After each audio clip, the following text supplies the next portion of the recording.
할렐루야. 반갑습니다.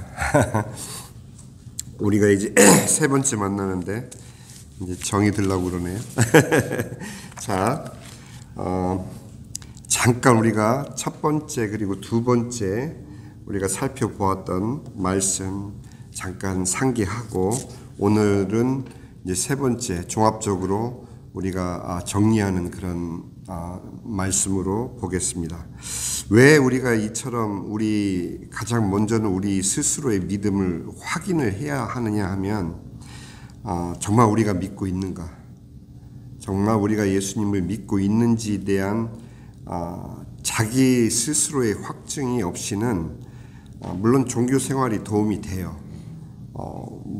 교회만 들어가면 괜히 경건한 마음을 갖게 하고 또 분명히 하나님 살아 계시다고 하니까 믿어지진 않아도 이곳에 하나님이 계시는가 보다 하고 안 믿는 사람들조차 교회에 오거나 성당에 가거나 또 심지어는 절에 갈 때도 뭔가 좀 자기들의 일상과 다른 그런 분위기와 세팅에 뭔가 하나님이 계신가 보다 이런 마음으로 교회를 찾는지 아니면 정말 하나님과 나와의 관계가 예수 그리스도라는 구세주, 나를 구원하신 나의 구세주에 의해서 그 관계가 연결이 되어 있는지 이것을 분별하는 것은 굉장히 중요합니다.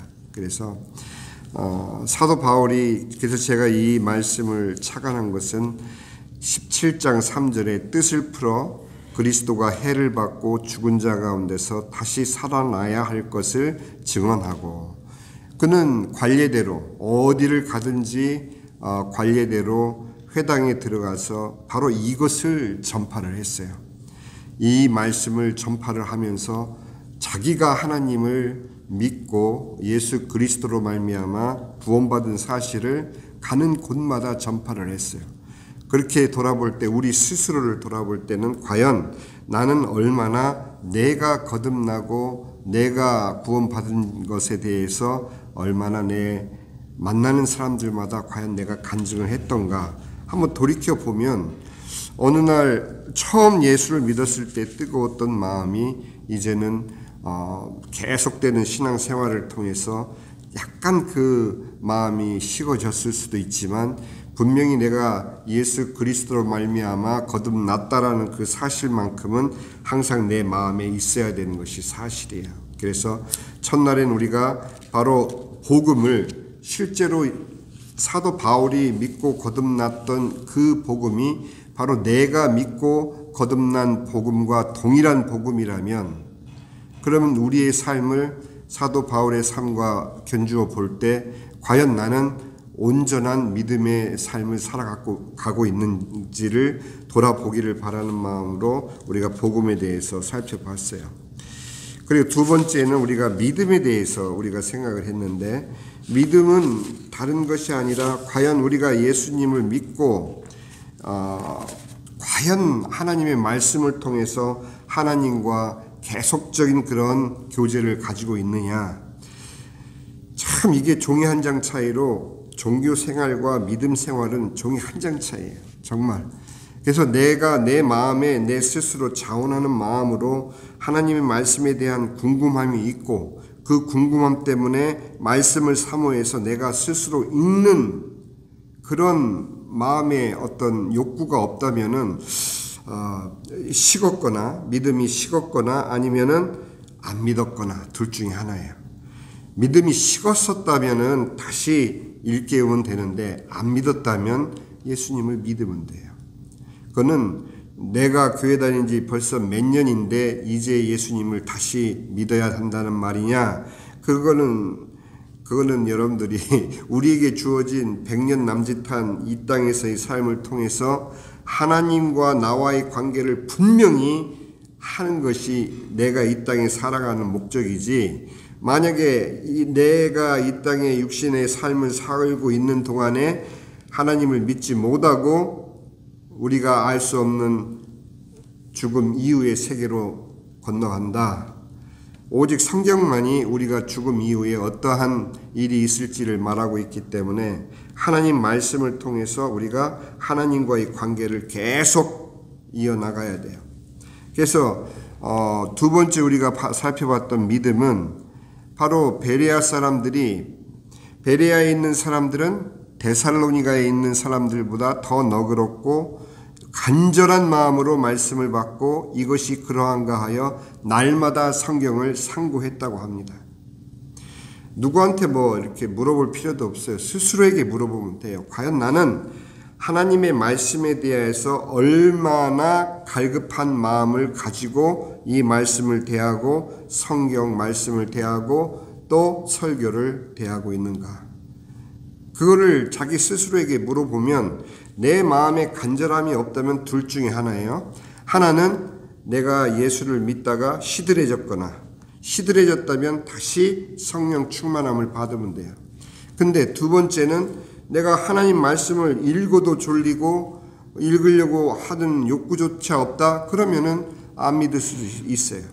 그럼 다시 예수님의 복음이 무엇인지로 돌아가서 예수님을 만나야 되는 거예요. 다른 길이 없어요. 왕도가 없어요.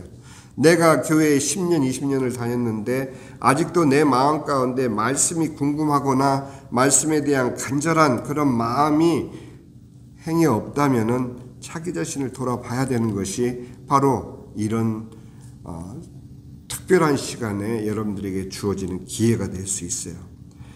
일상적으로 계속 예배가 진행되고 신앙생활이 계속되고 교회 활동이 계속되고 하면 나 자신을 돌아볼 틈이 없어요. 그냥 해온 대로 계속 사도 바울도 자기의 관례대로 회당에 들어가서, 그러나 다른 것이 뭐예요? 사도 바울은 그 관례대로 회당에 들어갔지만 다른 사람들과 달리 그는 자기가 만난 하나님을 매번마다 똑같이 증거를 했어요. 나는 이런 예수님을 만났노라. 이 예수님이 죽으신 지 사흘 만에 부활하셨으니 이분은 하나님이시다. 똑같은 자기가 구원받은 메시지를 계속 가는 곳마다 되풀이해서 얘기를 해요. 그렇기 때문에 베레아 사람들은 그 간절한 마음으로 그들이 이 말씀이 과연 그러한가, 사도 바울이 증거했는데도 불구하고 심지어는 사도 바울이 설교를 하고 성경을 풀어서 설명을 해줬는데도 베레아 사람들은 집에 돌아가서 자기가 들은 바 그 말씀이 정말 하나님의 말씀인지를 상고했다고 얘기해요. 그는 설교자의 말씀을 의심하라는 얘기가 아니에요. 정말 그 말씀이, 내게 들은 바 된 그 말씀이 나의 것이 되기 위해서 내가 간절한 마음으로 다시금 그 말씀을 사모하여 내 것으로 삼는 그 과정을 말하는 거예요. 그래서 우리가 분명히 많은 이야기를 했었지만 중요한 것은 하나님 말씀에 대한 나의 태도를 스스로에게 물어보면 돼요. 스스로에게 물어보면 우리가 지난주에 살펴본 대로 디모데후서 3장의 성경은 능히 너로 하여금 그리스도 예수 안에 있는 믿음으로 말미암아 구원에 이르는 지혜가 있게 하느니라. 성경 말씀에는 분명히 내가 그 말씀을 사모하고 그 말씀을 상고한다면 예수님을 만나게 돼 있어요. 왜? 성령 하나님께서 그 말씀을 기록하셨기 때문에, 하나님이 기록하셨기 때문에 그 말씀 속에서 하나님을 만날 수 있는 길을 주님께서는 성경에 마련을 해 놓으신 거예요. 모든 성경은 하나님의 감동으로 된 것으로 교훈과 책망과 바르게 함과 의에 교육하기에 유익하니 하나님의 사람으로 온전하게 하며 모든 선한 일을 행할 능력을 갖추게 하려 함이라.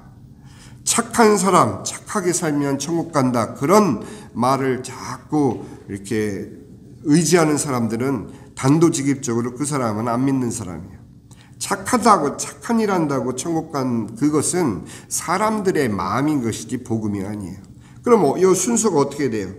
성경으로 말미암아 예수 안에 있는 믿음으로 말미암아 내가 구원에 이르고, 구원에 이른 후에는 하나님의 감동으로 된 성경으로 말미암아 교훈을 받고 책망도 받고 바르게 함과 의로 교육을 받게 돼요.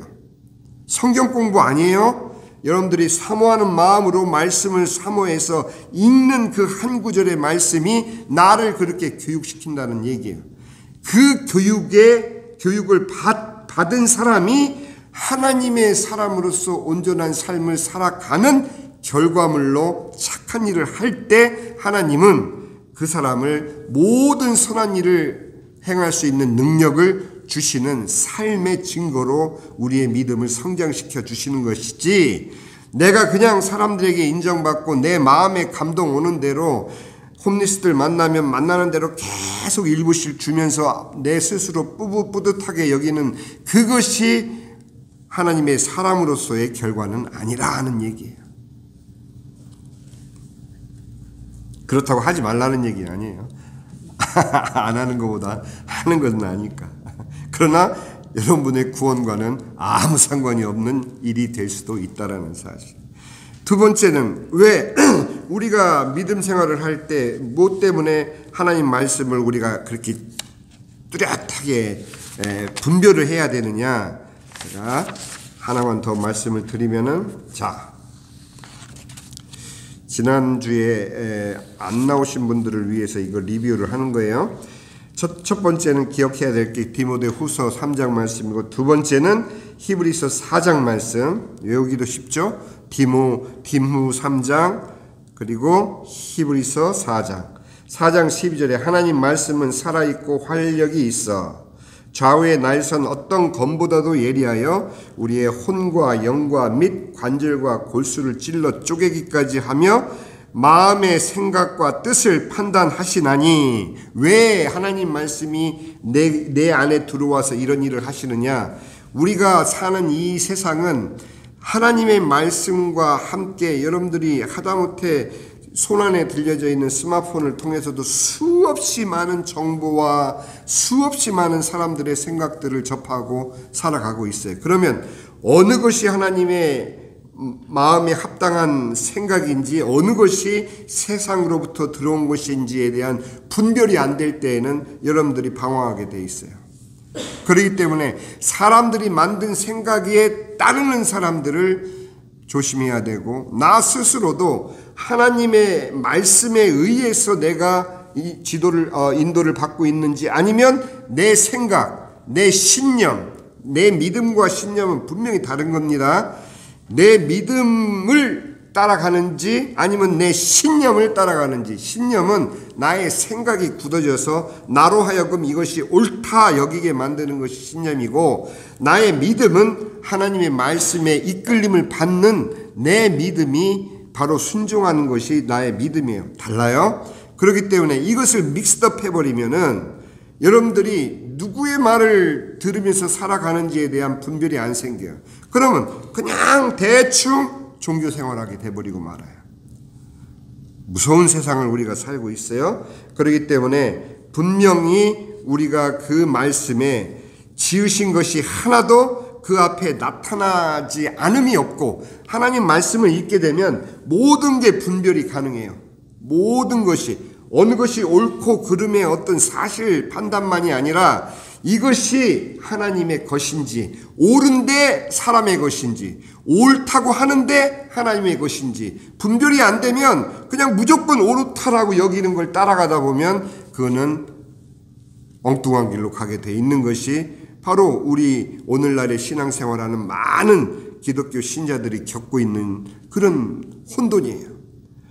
왜 그러면은 예수 믿는 사람들이 이렇게 많다고 하는데 아직 세상은 변하지 않느냐? 그거는 바로 하나님의 말씀에 의해서 우리가 온전히 우리의 생각과 믿음을 분별하지 못하고 세상이 주는 그러한 영향에 빠져서 살아가기 때문에 그래요. 그렇게 되다 보니 주님이 분명 주님으로서 내 안에 들어오셔서 주인 역할을 해야 되는데 주인이 되지 못하고, 주님은 구석에 계시다가 언제 어느 때 밀려나는지 모르게 내 마음에 밀려날 수도 있다라는 현실이에요. 그것을 주님께서 분명히 요한계시록 3장 14절에서 라오디게아 교회를 향해서 분명히 경고를 하셨어요. 그렇기 때문에 그들 스스로도 몰라요. 예수님이 언제 밀려났는지. 그들은 여전히 교회당에 오면은 또 예배드리러 오면은 하나님이 계시는 줄로 알고 하나님의 말씀을 들을 때도 그것이 하나님 말씀이겠거니 하고 그렇게 신앙생활을 하는데 정작 예수님은 3장 20절에 문 밖에 서서 두드리고 계셔. 밀려난지도 몰라. 자기들이 밀어냈는지도 몰라. 그들이 예수님을 밀어냈던 이유는 첫 번째는 나는 풍족하니 나는 모든 것을 다 소유했노라. 그런 자기 기만에 빠져 있는 거예요. 오늘날 많은 사람들이 어떤 메시지를 들어요? 예수 믿으면 복 받고 예수 믿으면 잘 산다. 우리는 아니라고 해도 우리 스스로도 그런 말씀도 포함되어 있기 때문에 귀가 솔깃한 건 사실이에요. 그러나 그게 우리 신앙의 목적이 아닌데도 많은 예수 믿는 사람들, 우리가 헐벗고 굶주렸을 때는 70년대, 80년대까지는 예수 믿고 성공한 사람들이 강단에 와서 간증 집회하고 막 이러던 시절이 있었어요. 예수 믿으니까 잘 되더라. 그게 정말 복음의 목표인가요? 그것 때문에 예수님을 믿나요? 아닌데도 불구하고 그 생각이 굳어져 버린 거예요. 그래서 많이 모이면 하나님의 진리가 온전히 선포되는 것 같고 작게 모이는 무리들은 하나님이 역사하지 않는 것 같고 우리우리한 교회당에 있으면은 하나님의 일이 막 왕성하게 일어나는 것 같고 초라한 가정에서는 하나님이 안 계신 것처럼 그렇게 느껴지나요? 안 그래요. 하나님 말씀은 그렇게 말하고 있지 않아요. 살아서 운동력 있는 하나님의 말씀을 체험하게 되면 여러분들이 세상 모든 일을 분별할 수 있게 돼요. 세상 모든 일을 그 앞에 나타나지 않음이 없고 또 우리의 결산을 받으신다는 것을 우리를 심판한다라고 자꾸 이렇게 해석하는 분들이 있는데 심판하는 게 아니라 예수 믿는 자들에게는 마치 하나님께서 내게 주신 달란트를 통해서 내가 이렇게 주를 위해서 헌신했습니다. 기쁨으로 주님께 보고드리는 거지 그것이 심판받는 것이 아니란 말이에요. 근데 기쁨으로 보고드릴 게 없는 사람은 어떻게 하게 돼? 그 결산의 날이 바로 심판의 날이 되고 마는 거예요. 그렇기 때문에 세 가지를 이 베레아 사람들은 굉장히 그들은 마음을 쏟아서 그렇게 첫 번째는 갈급함을 잃지 않았어요. 말씀을 상고할 때마다 그들은 갈급함을 잃지 않았고 두 번째는 하나님의 나라와 그 의에 대한 말씀 선포를 그들은 붙잡았어요. 이 땅에서 이루어지는 그 어떤 것이 아니라 하나님의 나라, 내가 무엇을 성취하고 내가 원하는 바를 얻는 그것이 하나님의 나라가 아니에요. 그것은 하나님의 나라를 위해서 도구로 쓰임받을 수 있는 하나님이 내게 주신 선물이지 하나님의 나라, 내 가정을 통해서 나를 통해서 내 직장을 통해서 내가 이제 새로운 잡을 잡게 됐는데 그 잡을 통해서 하나님이 나에게 기대하시는 바 하나님의 나라에 내가 어떻게 이바지할 것인지 어떻게 쓰임받아야 될 것인지 거기에 대한 관심을 가져야 돼요. 내가 하는 사업, 내가 하는 비즈니스 이것이 단지 생계를 위해서만이 아니라 이거를 통해서 내가 하나님 나라에 하나님 나라 확장에 쓰임받게 하옵소서. 그 기도가 빠지면 그거는 불신자들의 사업과 다른 바가 없는 것이죠. 세 번째는 죄와 심판에 대한 회개와 책망이 들어있는지 그 말씀 속에서 그들은 분별했어요. 간절한 마음이 빠지면 이것을 다 놓쳐요. 간절한 마음으로 여러분들이 어떤 목사님이 설교를 하든지 간에 또 이제 어떤 예배에 들어가서 여러분들이 설교 말씀을 듣든지 예배에 참여할지라도 뭐 졸리면 어쩔 수 없어요. 저도 졸 때가 있으니까. 그렇다고 그 예배가 한번 졸았다고 다 망하는 건 아니에요. 순서 찬양과 또 그 순서마다 내가 드려지고 그러나 말씀 가운데서 내게 선포되는 하나님의 말씀을 붙잡아야 되는데 그것이 바로 하나님 나라에 대한 선포와 죄와 심판에 대한 회개와 책망이 들어있는지를 분별하는 거예요. 근데 어느 예배에 딱 갔는데 그게 안 들려. 그 목사님이 굉장히 재미있게 막 말씀도 잘하시고 막 굉장히 가슴도 감동도 오고 여러 가지 말씀을 하시는데 아무리 귀를 쫑긋 세우고 들어도 하나님 나라에 대한 이야기가 없어. 그러면 그 목사님을 판단하지 마시고 기도해야 돼요. 기도. 바로 그 목사님을 위해서 하나님, 저 목사님께 하나님 나라의 의를 선포할 수 있는 심장을 주시옵소서. 그렇게 기도해야 돼. 또 어느 교회 갔더니 예배를 드렸더니 세상에 내 마음에 아무런 책망을 주시지 않아 좋은 말씀만 내내 해 주셔. 그럴 때는 뿌듯한 마음으로 나오지 마시고 하나님, 제가 저 자신을 돌아볼 수 있는 말씀을 통한 책망을 아직 듣지를 못했습니다. 주님, 저 목사님을 주님께서 은혜를 주셔서 우리로 삶을 살아갈 때 필요한 책망과 교훈의 말씀을 허락해 주시옵소서. 꼭 그렇게 기도를 해야 돼.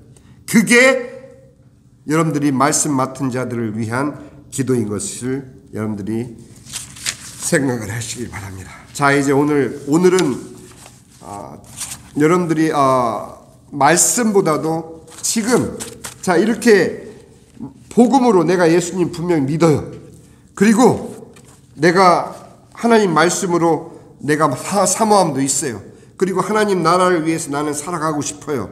그런데 우리를 인도하는 우리의 기독교회와 또 많은 주의 종들이 과연 그 길로 우리를 인도하고 있느냐, 그것을 우리 스스로 분별하지 않으면 안 돼요. 저를 포함해서요. 저를 포함해서 모든 주의 종들은 물론이요. 주의 종들이라고 하니까 이상하네요.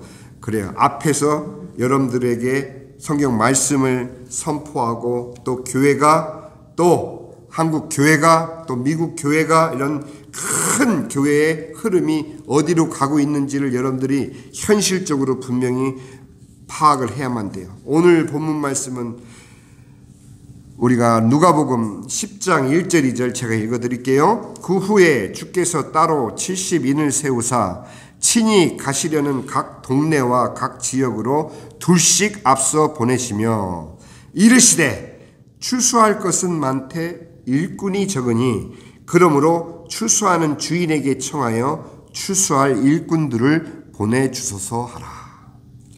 자, 모든 믿는 자에게 주신 기도 제목이에요.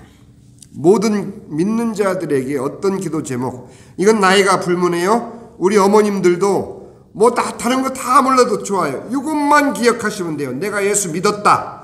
예수 믿고 내가 이제 남은 여생 동안 하나님 나라를 위해서 기도를 해야 되는데 무엇을 위해서 기도를 해야 되느냐? 물론 새누리교회를 위해서 기도해야 되고 이것저것 기도할 제목이 많지만 주님께서 우리에게 주신 단 하나의 기도 제목은 추수하는 주인에게 청하여, 누구예요? 하나님이시죠? 하나님께 청하여 추수할 일꾼을 보내주소서 기도하라, 이렇게 말씀하셨어요. 왜 그러셨을까? 나이 드신 우리 성도님들, 어머님들은 그냥 무조건 기도하시면 돼요. 이 새누리교회에 주여 하나님 나라의 확장을 위한 일꾼들을 보내주시옵소서. 그렇게 기도하면 돼요. 이쁜 친구 보내주세요. 키 큰 친구 보내주세요. 그런 거 기도 안 해도 돼요. 그냥 일꾼 보내주세요. 무조건. 그냥 이 거두절미하고 주여 저희들에게 일꾼을 보내주셔서. 그럼 우리 젊은 우리들은 어떻게 기도해야 돼요? 주님, 일꾼을 보내주소서. 그러면 어떤 성령의 음성이 들려오겠어요? 네가 가라 세상으로. 그렇게 들려와요. 차마 영화 패러디를 할 수가 없으니까 네가 가라 하와이 이거는 안 하는데 여러분들이 정말 간절한 마음으로 주여, 왜? 내 주변을 돌아보니 정말 구원받을 자가 너무 많고 복음을 전할 때가 너무 많은데 일꾼이 없네요. 주님, 일꾼을 보내주소서. 그렇게 기도를 하면 주님께서 바로 응답을 하십니다. 네가 가라 세상으로. 둘 중에 하나입니다. 일꾼을 보내주소서 기도하는 우리 어머님들을 포함한 우리 어르신들은 계속 일꾼 보내달라고 기도하시면 돼요. 우리 젊은 우리 형제 자매들은 일꾼 보내주소서 기도하는 것을 두려워하지 마시고 기도하는 순간 여러분들이 일꾼이 됩니다. 아멘? 예, 일꾼 되기를 사모해야 돼요. 그리고 나서는 그렇게 기도만 하는 게 아니라 이제 보냅니다. 오늘 제가 여러분들과 함께 나눌 이 누가복음 10장 3절에 보니 갈지어다 내가 너희를 보냄이 어린 양을 이리 가운데로 보냄과 같도다. 어린 양, 주님의 심정이 그래요. 여러분들이 다 완벽하게 갖추어져서 세상으로 보내는 게 아니라 사도 바울이 계속 복음을 반복해서 전하는 것처럼 여러분들이 구원받은 그 간증, 그 증언을 계속하면 돼요. 전도하는 방법을 모르는데요. 저는 하나님 말씀을 어떻게 증거하는지를 잘 모르겠는데요. 괜찮아요. 그냥 아무나 붙잡고 제가 옛날에 이랬는데 예수 믿고 이제 하나님 백성 되었습니다. 그렇게 간증하면 돼요. 근데 여러분들한테 그렇게 간증할 내가 거듭난 간증이 없다면은 이제라도 예수님께 간증을 달라고 기도를 해야죠. 그 얘기는 이제라도 예수 믿고 구원을 받으셔야 돼요. 아니 교회 나온 성도들한테 그게 무슨 말씀입니까? 여러분들 오늘날 교회에 얼마나 많은 전도 대상자들이 있는 줄 아세요? 예수 안 믿고 신앙생활하는 사람 너무 많습니다. 자, 사도행전 17장 14절에 보니 형제들이 곧 바울을 내보내어 바다까지 가게 하되 실라와 디모데는 아직 거기 머물더라. 자, 이것이 어떤 환경이냐 하면 데살로니가에서 많은 사람들이 복음을 증거하는 바울을 핍박했어요. 그래서 믿음의 형제들이 바울을 피신을 시키는 장면이에요. 피신을 시키는데 바울이 가장 중요하기 때문에 바울만 피신시킨 것이 아니라 바로 실라와 디모데는 아직 거기 머물더라. 그들이 단지 자기들의 안전만을 위해서 피신해 있었던 걸까요? 바울은 우선 당장 표적이 되었기 때문에 급히 그 자리를 떠났지만 바로 실라와 디모데는 여전히 그곳에 남아서 복음을 증거했던 것이에요. 그래 15절에 바울을 인도하는 사람들이 그를 데리고 아덴까지 이르러 그에게서 실라와 디모데를 자기에게로 속히 오게 하라는 명령을 받고 떠나니라. 그 잠깐 기간이지만 바울이 실라와 디모데를 놓고 올 수 있을 정도로 그들은 준비된 일꾼들이었던 것이에요. 안 그러면 바울 입장에 실라와 디모데가 아직 어리고 연약한데 그들을 거기다 남기고 그야말로 이리에게 먹이를 주고 온 그런 심정으로 바울이 혼자만 피신했겠어요? 그게 아니라는 얘기죠. 자기는 표적이 돼서 이제 급히 피하지만 실라와 디모데 너희는 여기서 남아서 아무개 어제 영접한 그 사람들 다시 한번 돌아보고 내가 오라고 할 때까지 여기서 이 일을 하거라. 이렇게 믿고 남겨놓을 수 있는 제자가 되는 것이 단지 기도하는 것으로 그치는 것이 아니라는 얘기. 어디든 보냄받을 수 있는 자로 준비되는 것이 바로 제자가 되는 두 번째 중요한 이유예요. 나는 어디가 좋아? 나는 어느 지방이 좋아? 나는 다른 나라는 다 갈 수 있는데 아프리카도 싫고 어디도 싫고 가는데 나 영국으로는 전도 갈 수 있어. 그런 얘기하지 말고 정말 제자로 부름 받은 분들이라면 어디든 주님께서 너 어디 가서 복음 전하고 와. 단기 선교든 장기 선교든 아니면 직업으로 여러분들을 출장을 보내든 어떤 형태로든 우리 주은자매처럼 한국 대사관에 간다. 그러면 거기 전도 대상자 너무 많죠. 그런 마음으로 여러분들이 파송받는 그런 보냄을 받는 사명이 있다라는 것. 첫 번째는 기도하는 사명이에요. 두 번째는 보냄을 받거나 남겨질 수 있는 제자가 되라는 얘기야. 남겨질 수 있는 제자. 어디든 보내면 갈 수 있는 제자. 거기는 못 가요. 그건 제자가 아니죠. 세 번째는 후대에 전하는 거예요. 후대에 전하기 위해서는 여러분들이 전할 복음이 있어야 되겠죠? 분명해야 되겠죠? 내 안에 하나님의 갈급한 마음으로 내 안에 녹아진 하나님 말씀이 있어야 되겠죠? 그렇게 준비된, 어디든 보내고 어디든 남겨질 수 있는 제자로 여러분들이 준비가 되면, 우리 어머님들은 기도의 사명 또 어디로 보냄 받을 수가 없잖아요. 그러니까 남겨진 자리에서 주량창 기도하시는 거예요. 그냥 일꾼 보내주소서, 일꾼 보내주소서. 그게 우리 어머님들과 우리 연로하신 성도님들의 사명이에요. 사명. 그것이 기도의 사명이에요. 기도의 일꾼으로 부름받으셨다는 거예요.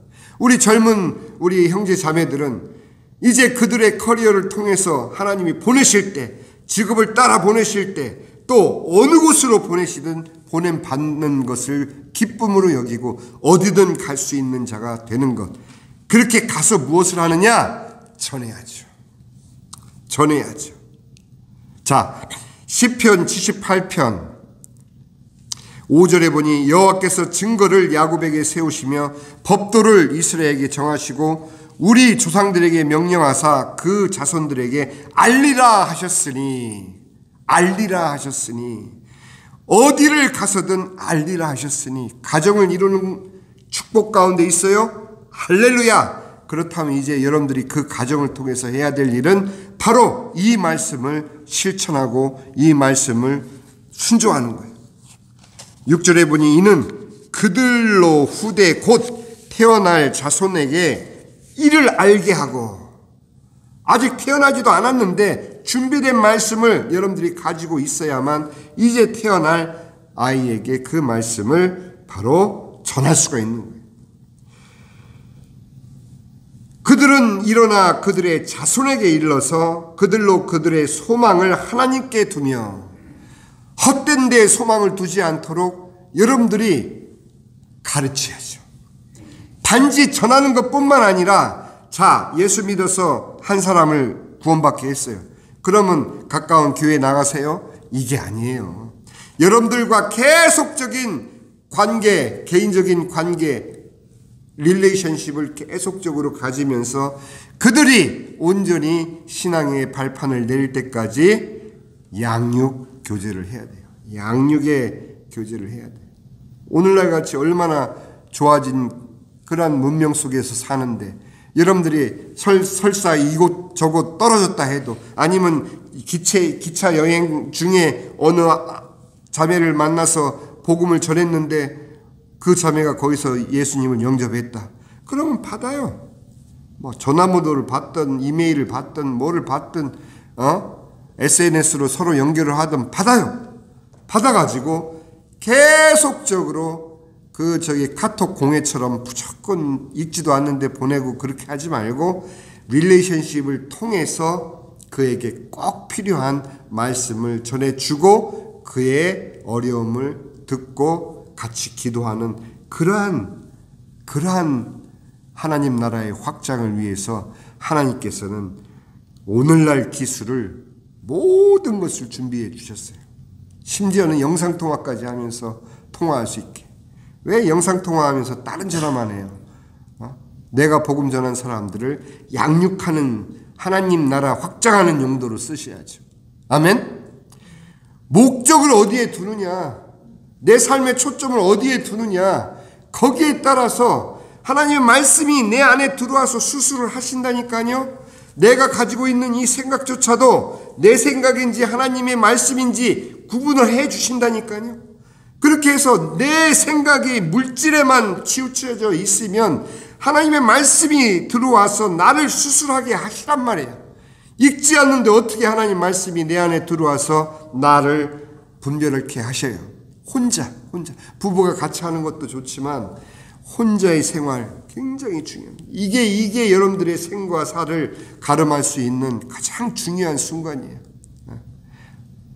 그렇다고 큐티는 하지 말라고 그랬죠. 하지 말라는 게 아니라 큐티 방식을 하지 말라고 그랬죠. 그날 읽은 본문을 통해서 억지로 내가 무언가를 짜내는 그런 방식으로는 하지 말고 지나가라는 얘기예요. 오늘은 그냥 읽었는데 전혀 레위기 내가 알지도 못하는 말씀 쭉 읽고 나니까 너무 힘들어. 그냥 지나가라는 얘기예요. 언젠가 때가 되면 하나님이 또 깨닫게 해주시기 때문에. 아멘? 적용도 억지로 만들려고 하지 마요. 적용 딱히 떠오르는 게 없으면은 그냥 넘어가라는 얘기예요. 편하게 하나님 말씀을 대하시길 바랍니다. 아멘. 그래야 편하지. 매번마다 주여 할렐루야 막 찬송 부르고 막 또 막 이렇게 하지 마. 너무 힘들어. 그냥 소설책 어제 읽던데 그 다음에 읽는 것처럼 그냥 편안한 자세, 커피 안 마시는 분은 뭐 다른 거 갖다 놓더라도 하나 마실 거 딱 갖다 놓고 어제 읽던데 그 뒤에 이어서 그냥 즐겁게 읽어 나가면 돼. 하나님의 말씀을 여러분들의 생명줄로 삼기를 바라십니다. 자, 이제 우리가 살펴봐야 될 게 이제 조금 이제 현실적인 문제예요. 알아야 돼요. 도대체 지금 내가 예수 믿고 살아가는 이 세상, 내가 이 새누리교회에서 신앙생활하고 있는 동안에 세계는 어떤 일이 일어나고 있느냐. 제가 이것을 여러분들에게 알리기로 마음먹은 이유는 다른 것이 아니라 올해 10월 달에 사랑의 교회에서 WEA 총회가 개최가 돼요. 이미 한국에는 WCC 총회가 개최됐었고 로잔 대회가 개최됐었고 세계 3대 총회 중에 하나인 그 세계 3대 총회는 어떤 총회냐? 바로 자유주의 신앙 3대 총회예요. 이름은 복음주의라고 하지만 이 하나님 말씀을 우리가 베레아 사람처럼 분별하지 못하면 좋은 일을 하기 때문에 예수의 이름으로 하는 모든 일에 여러분들이 하나님의 뜻이 있다라고 그렇게 생각할 수밖에 없기 때문에 제가 이 말씀을 증거를 합니다.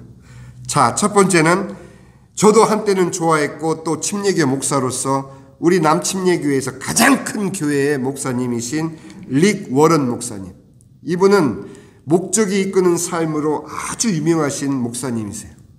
세들백 처치의 그 담임 목사님이셨고 지금은 은퇴했지만 이 목사님이 추구하고 있는 지금 일이 있는데 그게 뭐냐면 크리슬람 운동이에요. 크리슬람의 운동은 그분 입장에서는 순수한 의미로 출발을 했을 거예요. 어떤 의미? 한 하나님, 같은 조상인 아브라함을 두고 왜 기독교와 이슬람이 갈라져야 하느냐? 여기에 이분의 생각이 착안이 된 거예요. 이거는 예수님을 온전히 믿은 사람이라면 하나님의 말씀으로 분별되는 생각인데 릭 워런 목사님은 적이 아닌 친구가 되어야 된다. 그분은 생각하기를 기독교와 이슬람이 가는 곳곳마다 세계에서 부딪히는 그러한 문화 전쟁, 종교 전쟁을 통해서 계속 세계에 그러한 불협화음이 일어나는 것을 어떻게 하면은 없앨 수 있을까? 아마 이런 생각을 했겠죠? 그래 보니 릭 워런 목사님 입장에서는 적이 아닌 친구가 되어야 한다는 전략적 접근법을 강조해서 신앙적 타협이 아니고 그냥 하나님 안에서 우리가 같이 잘 지내자 하는 의미로 시작했다고 하는데 진행은 그렇게 되지가 않아요. 왜? 분명한 하나님 말씀은 사도행전 4장 12절에 다른 이로서는 구원을 받을 수 없나니 천하 사람 중에 구원을 받을 만한 다른 이름을 우리에게 주신 일이 없습니다. 이슬람 사람들이 예수님을 인정해요. 어떻게 인정하느냐? 선지자 중에 최고입니다. 당신은 모든 선지자 중에 최고입니다. 이렇게 이슬람에서는 예수님을 인정해요. 과연 그런가요? 예수님은 하나님의 아들이시요 하나님이시요.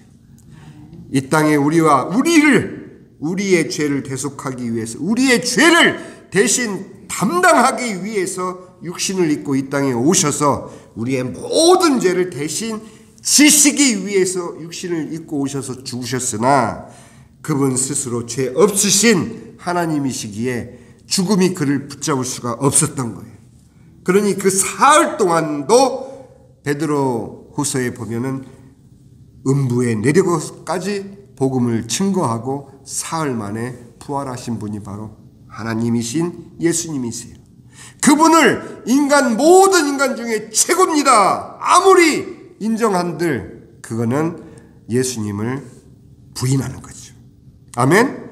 그런 사람들이 종교가 다르다고 같은 믿음의 조상 아브라함을 뿌리로 두고 있다고 그렇게 봉합할 때 영적으로 봉합이 되겠느냐? 일어날 수 없는 일을 릭 워런 목사님은 계속 지금도 하고 있어요. 근데 그분 혼자 하면 되는데 이게 문제가 뭐냐? 이분이 2033년 글로벌 2033 이 2033 글로벌 2033은 카톨릭 운동이에요. 카톨릭에서 왜 이것을 만들었느냐? 바로 예수님이 33살에 돌아가셨어요. 예수님이 33살에 십자가에서 돌아가시고 부활하셔서 그들 나름대로는 그때 복음이 선포된 뒤로 2000년이 되는 해가 2033년이라고 그들이 정한 다음에 2033년까지 모든 인류에게 복음을 증거하겠다라는 야심찬 계획이 글로벌 2033인데 이것은 실제로는 모든 종교를 단일화하겠다는 계획이에요. 어디로 단일화? 카톨릭 안으로 모든 종교를 통합하겠다는 그러한 운동이에요.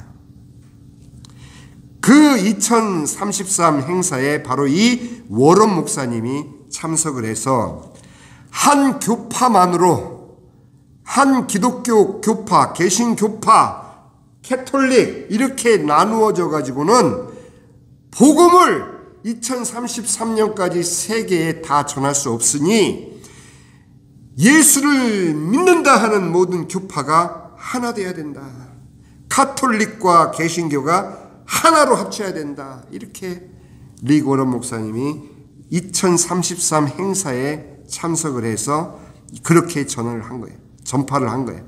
한 교파만으로 대위임령을 완수할 수 없다는 메시지를 전하고 카톨릭과의 협력을 촉구하였어요.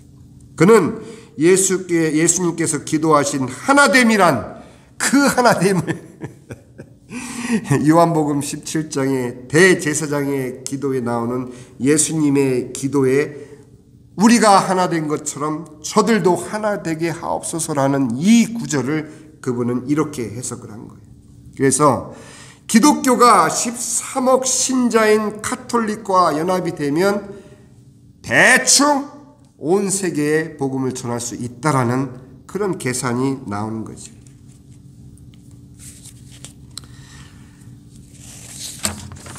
그래서 이분이 이 릭 워런 목사님이 이끄는 구체적인 실행 운동이 뭐냐면 FTT는 Finishing the Task 해가지고 앞자만 따서 FTT 이것을 발족하고 거기에 사무총장으로 이 운동을 이끌고 있는 거예요. 그 FTT는 뭐냐 하면 The Gospel for Everyone by 2033 2033년까지 복음을 전 세계에 전하겠다. FTT. 자, 그런데 그게 문제가 아니고 이 FTT를 바로 올해 10월에 개최되는 WEA 사랑의 교회 WEA 총회의 주제로 삼았다라는 거예요. 주제가 됐어요.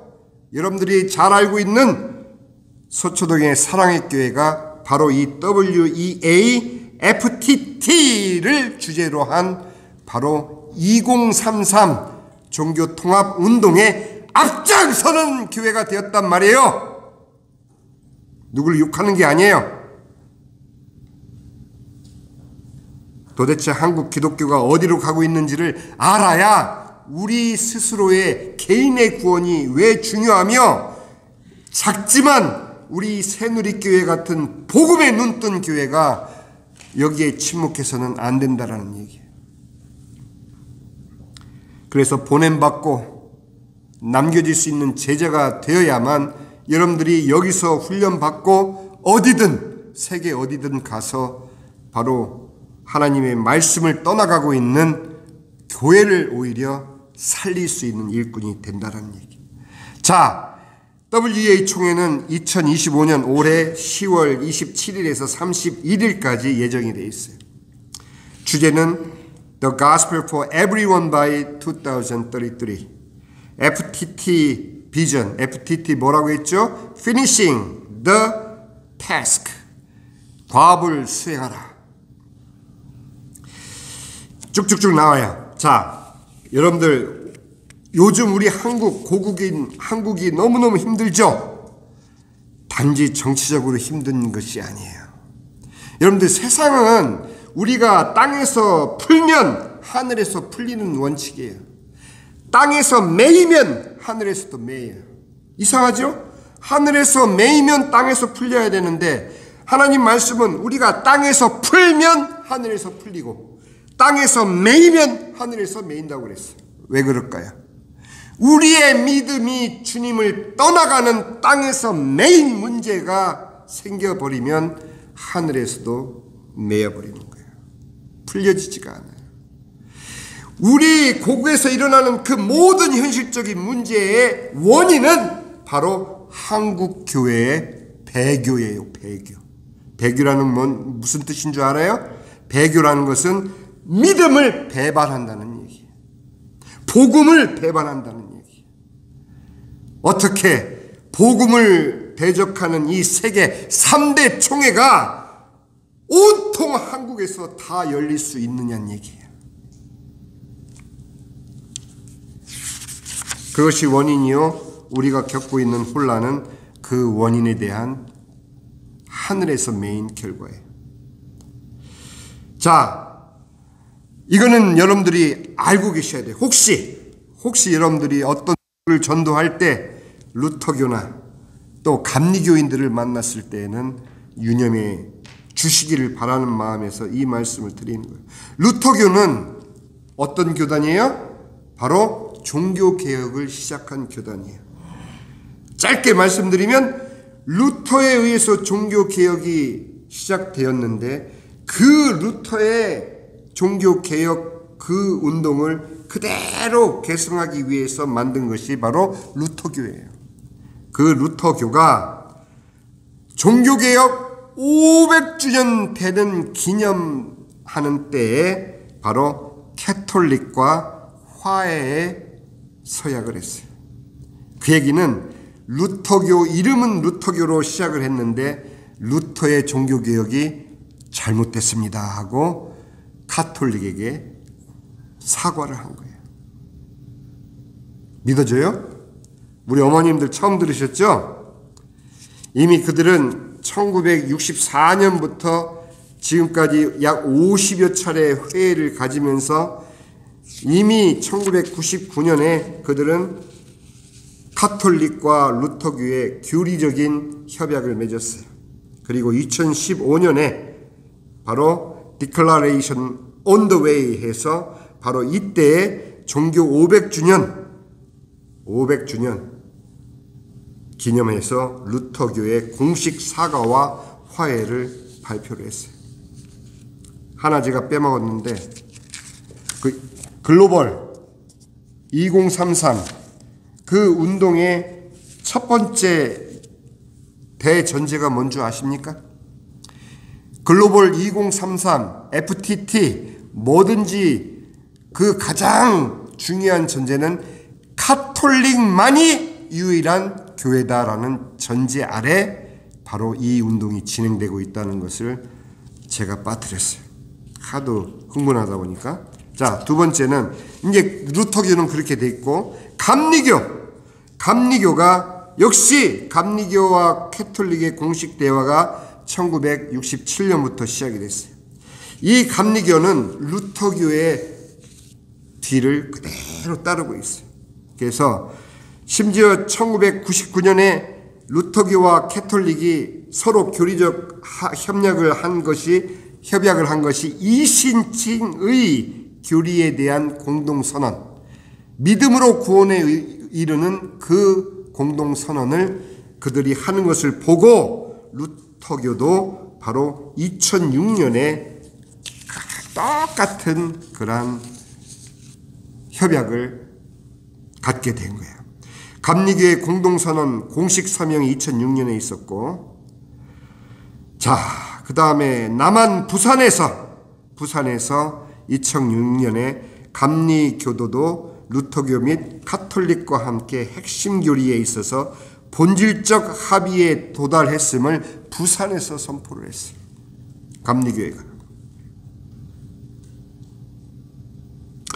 여러분들, 아까 제가 분명히 말씀드렸죠. 순서가 뒤바뀌면 안 된다고. 하나님 말씀이 우리에게 구원을 확증시켜 주시고, 구원받은 우리가 말씀을 통해서 교육을 받고 훈련을 받아서 성장해서 하나님 사람으로서의 온전한 삶을 살아가면서 모든 선한 일을 할 수 있는 완전한 능력을 갖추는 것이 복음적인 순서이지, 인간의 눈에 보아 좋은 선을 행한다고 그것이 기독교 신앙은 아니라는 얘기예요. 아멘? 그렇기 때문에 지금 최근 진행 상황은 바로 생태위기, 공동사회적 실천 강조. 여기 어디에도 복음은 없어요. 생태위기, 난민, 평화, 빈곤 퇴치 등 공동의 사회적 책임에 이들이 마음을 하나같이 모으고 있어요. 그래서 여러분들, 저는 여러분들한테 혼돈을 주기 위해서가 아니에요. 혼란을 주기 위해서 이것을 들려드리는 게 아니고, 지금 왜 개인의 구원이 그렇게 중요한지, 정말 우리가 한 사람 한 사람 교회에 출석해서 예배드리는 신자 한 사람 한 사람이 진정으로 거듭난 신자들이었다면 이런 일이 일어났겠어요? 에? 그렇기 때문에 여러분들 정말 교회에서 같이 예배 드리면서 주변을 돌아보시고, 교회를 찾는 분들에게 우리가 가서 복음을 직접 전하지 못한다 할지라도 찾아오시는 분들을 위해서 복음을 다시 한번 재확인시켜 드리고, 또 하나님의 말씀을 함께 상고하는 그러한 것이 굉장히 중요합니다. 오늘 결론입니다. 개인의 구원, 이거는 사도 바울이 가는 곳마다 증거할 수밖에 없는 가장 중요한 거예요. 그런데 중요한 게 뭐냐? 예수께서 대답하여 이르시되 진실로 진실로 내게 이르노니 사람이 거듭나지 아니하면 하나님 나라를 볼 수 없느니라. 거듭나야 돼요. 거듭나야 돼요. 이단들이 이 단어를 도용해가지고 거듭남의 비밀 어쩌고 저쩌고 한다고 흔들릴 거 없어요.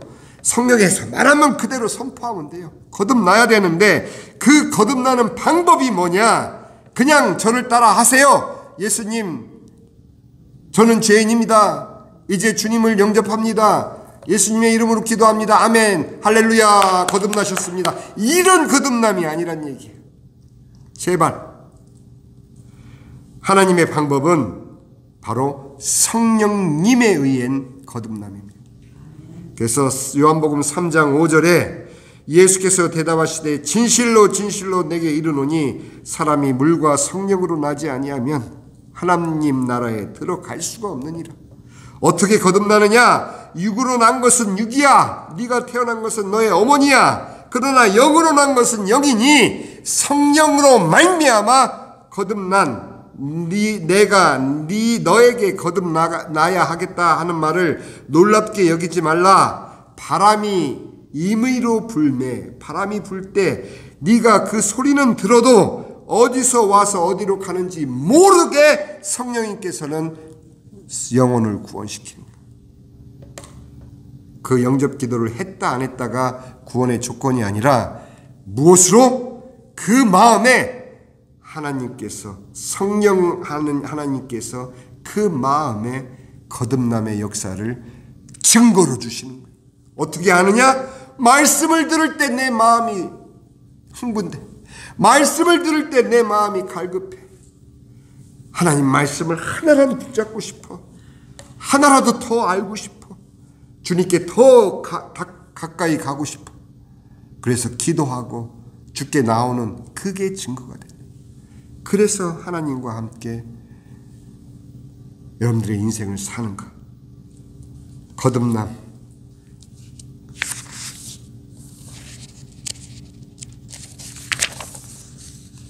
그리고 하나님 말씀과 동행하는 것, 절대로 말씀을 놓지 마시기 바랍니다. 아멘. 꼭 읽으세요. 꼭. 교회에서 하는 통독은 통독대로 성실하게 따라가시면서 여러분과 하나님과의 단 둘의 만남을 위해서라도 꼭 그 시간을 가지세요. 성령님이 기다리십니다. 아멘. 예. 그리고 마지막으로 사명, 기도하세요. 일꾼을 보내주셔서 이 복음, 온전한 복음을 증거할 일꾼을 우리 교회에 보내주셔서 여러분들이 그 기도를 하든지 그 기도의 응답으로 가든지 남든지 보내든지 어떤 형태로든 주님이 여러분 삶을 통해서 요구될 때 아무개야 나를 위해서 이 복음을 어디 가서 전해주지 않으련 아멘 가겠나이다. 가는 거예요. 거기를 가려면 박사가 돼야 되는데요. 나가라. 예, 알겠습니다. 나겠습니다. 하고 공부하는 거예요. 세상 부귀 영화를 위해서 공부하고 사업하는 게 아니라 이것을 위해서. 우리 집안에 목사 한 명 있으니까 그 아이가 대표로 잘 할 겁니다. 이러지 말고 걔는 걔고 나는 나요. 하나님은 나의 사명을 원하시고 계십니다. 아멘. 예, 이 시간 우리 잠깐 고개 숙여서 기도할 때 하나님 3주에 걸쳐서 우리는 복음을 들었고 또 믿음에 대해서 복잡한 이야기가 아니라 하나님 말씀을 붙잡아야 되는구나. 그래서 말씀과 함께 살아야 되는구나 하는 것을 들었고 이제 마지막으로 사명에 대해서 저희가 들었습니다. 하나님 이 모든 말씀이 저를 향해서 주시는 말씀으로 제 마음의 간절함으로 이 말씀을 붙잡고 이 말씀이 내 삶 가운데 역사를 일으키도록 주님 은혜 주시옵소서. 우리 한 1분만 통성으로 기도하고 마치겠습니다. 아버지 하나님 감사합니다.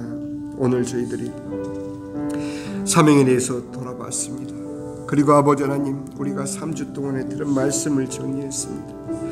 저 또한 아버지 이 말씀을 증거하고 돌아가는 자가 아니라 아버지 증거된 말씀이 제 삶에 가장 우선은 제 삶에 먼저 아버지 하나님